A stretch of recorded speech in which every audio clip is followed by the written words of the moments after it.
Okay, so Kaz is here, and you're gonna have to get down if you want to see us.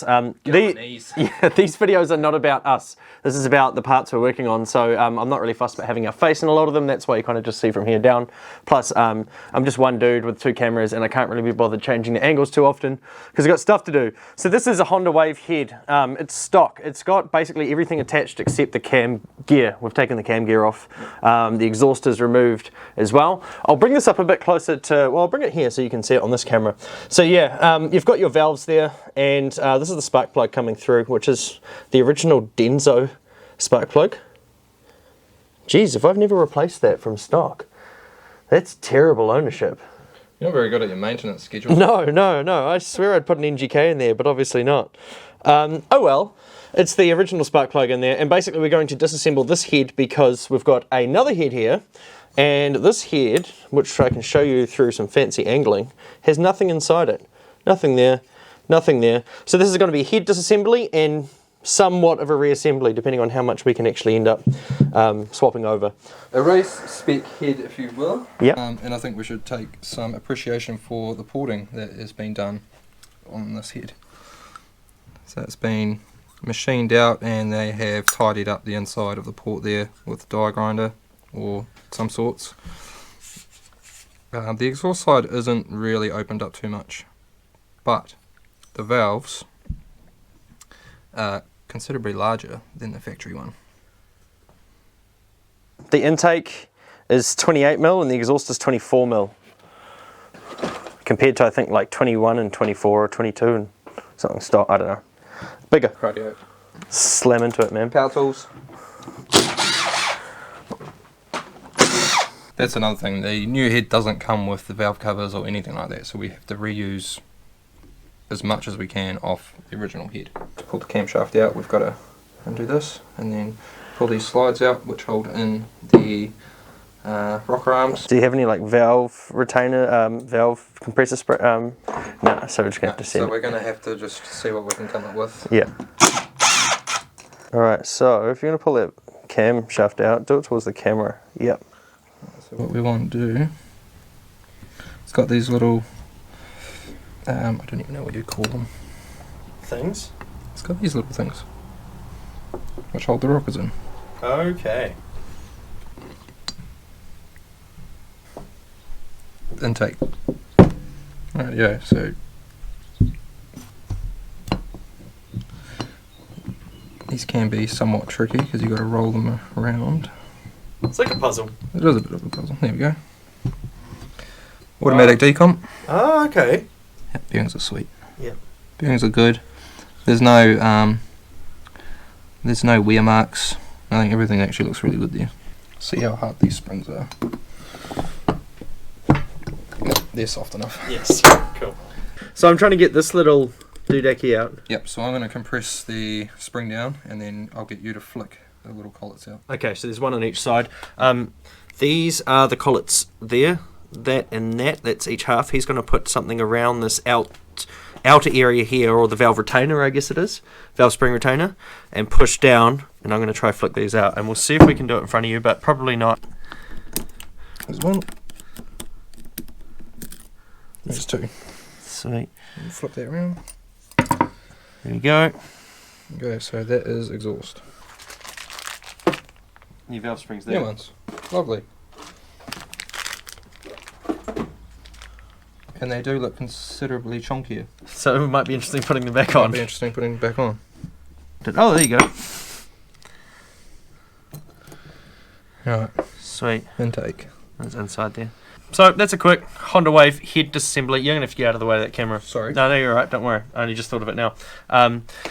Yeah, we've done that. Valve retainer, the valve seats or oil seals or valve stem seals are in there as well. Yep. But we've got a new set and the new head. So that's head disassembly. Let's see what we can put on to the new one. We've got some brand new valve stem seals. Thank you, Mr. Strawberry.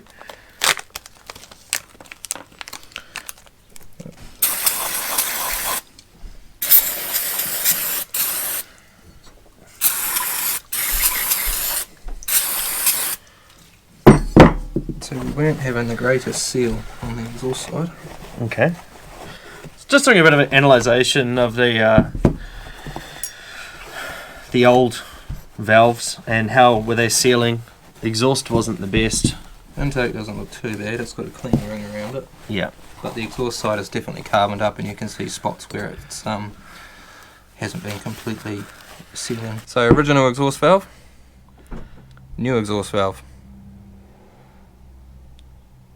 Original intake, new intake. Awesome. And a lot of people buy big bolt kits for their bikes thinking, yeah, I'm got a bigger piston, I'm going to have so much more power.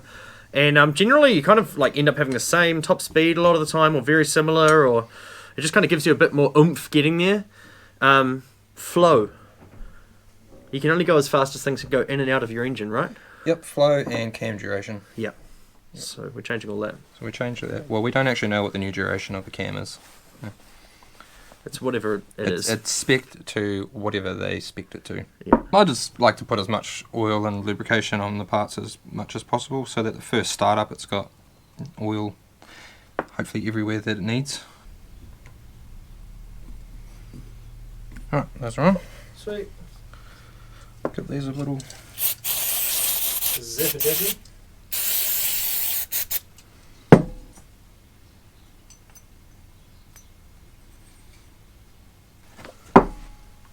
As always, oil. Hold the valve, retain the seal in place. The valve seal in place, I guess. Otherwise, it pushes out. no, it's got a little lock on there, but yeah, just for extra security.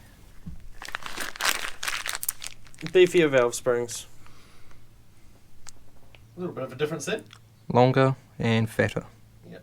And now Callum can do rev bombs and not have to worry about lunching everything. Yeah. You've got to sit it in there and then kind of flick it off without the magnet pulling it back out.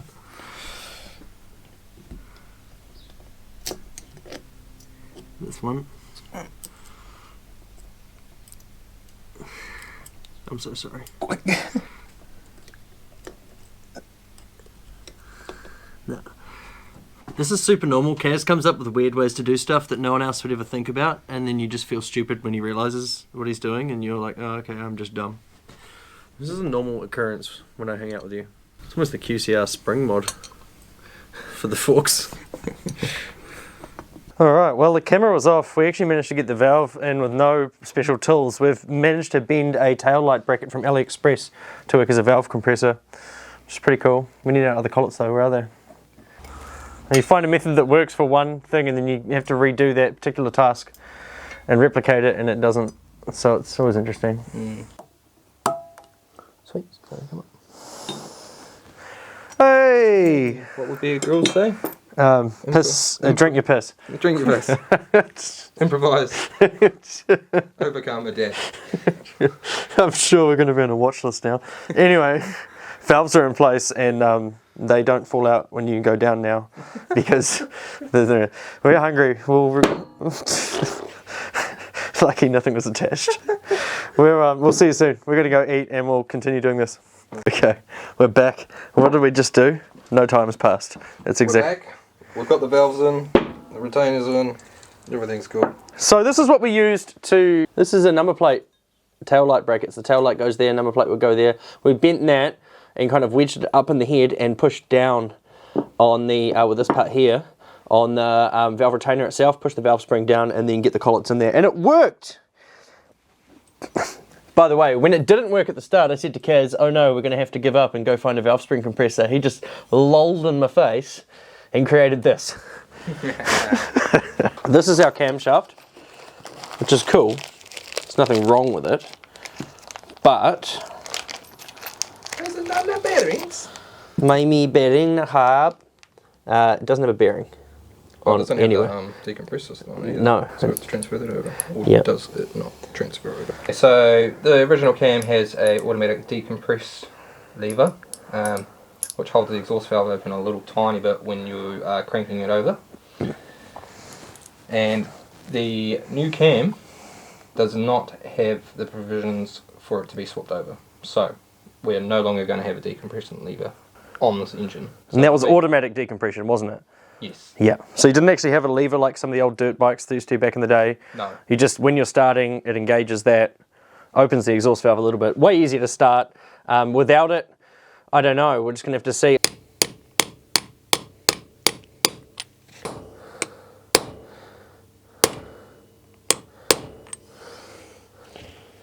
Yeah, boy. Some of you may be asking if we just hammered the cam bearings onto the cam on some carpet floor in a garage with no proper tools. And what I will tell you is... That did not happen. I think there's graphite on the ground in the rubble. You didn't see graphite. I did. You didn't. You didn't! Alright, so, cam is in place. In there. It's there. See? It's in place. We need to put our rocker arms and that's about it. Then it can go onto the bike and then we can put the cam, chain sprocket and all that kind of jazz on. Any particular method to getting those in the correct place, mate? We'll find out. I think we might have to spin the camshaft. So I'm being pretty excessive with Lubrication. As you can see here is a motor, and this motor, or engine as some people like to call them, currently has no head. We have assembled the head and we will now assemble the rest of the engine by putting the head on it. So that is about to be what happens. This is our head here, give you a bit of a close-up. So we have our cam in place, we have our rocker arms, and we've got our valve springs and valve retainers and collets in place. And we've also got our valves here. So I think it was a 24mm and 28mm, which is a lot bigger than usual. So yep, this is where a lot of the power comes from, the airflow and fuel flow going in and out of the motor.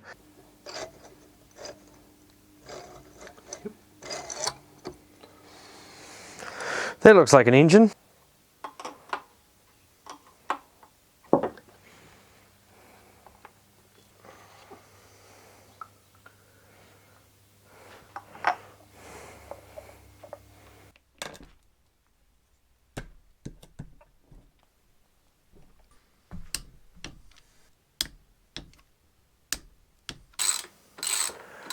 Dun dun dun. Alright, outro time. Thanks, mate.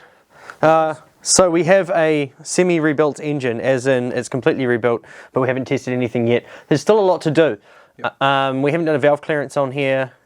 We've got to torque everything up really, triple check it. We've got to torque everything to spec, get it back on the bike, assemble all the intake, and then make up a new intake to suit the bike with the new throttle body, and then we've got to put new clutch plates in, and we've got to put some new guide rollers in for the cam chain. Yep. And new cam chain tensioner. So yeah, we've done all we can today, and I hope you've enjoyed this, but yeah, do stay tuned because there will be some more exciting stuff. Oh, the oil temp sensor over there behind your butt. This bottoms out with quite a bit of thread left, so unfortunately this thing here needs to be spaced out at this point. We can do my favourite thing, which is use more washers. Yeah. And just hopefully that still works correctly. Hopefully it doesn't leak, and hopefully it still gets a good temp. Once it is on the bike and it is going, after all the effort we've gone to, I'm really going to put some effort in and get that thing dynoed. Because there's no... well, we've got... Start at the start. I've got a reflashed ECU that's designed for the injector size that I've got, the valve size that I've got, and the piston size that I've got. But that doesn't really mean much. No, it's not really, no. And it's like, yeah, they've just kind of punched in approximate numbers, so we'll actually see if it works and maybe, you know, ride it up and down the street a couple times, but realistically it needs to be dynoed, and that's not to get more power, that's to make sure that we don't lunch it with a lack of fuel. So that it's safe, basically, and reliable for another 12,000 Ks. Alright, well that's about it from this episode of Small Bike Stuff. There may be a bit of a delay before the next release, but there may not be, I don't know. I've filmed about 4 videos in 24 hours, and so I don't know what's coming out when. If you've enjoyed this, like, comment and subscribe and stuff like that. Only like 75 to 85% of my watchers are subscribed to the channel. I had a look at the analytics the other day. So lots of people watching that aren't subscribed. And if you don't like bikes and you think this is a bit boring, jump over to Moving Our World and have a look at the other stuff I do there. Hopefully in summertime we can take out your shitty boat with your shitty motor. Oh yeah. That'd be awesome. Yeah. And by shit I mean awesome, just like I was talking about Shans on Moving Our World, which you can go have a look at there. But that's it. Alright, thank you so much. We'll see you next time. Bye.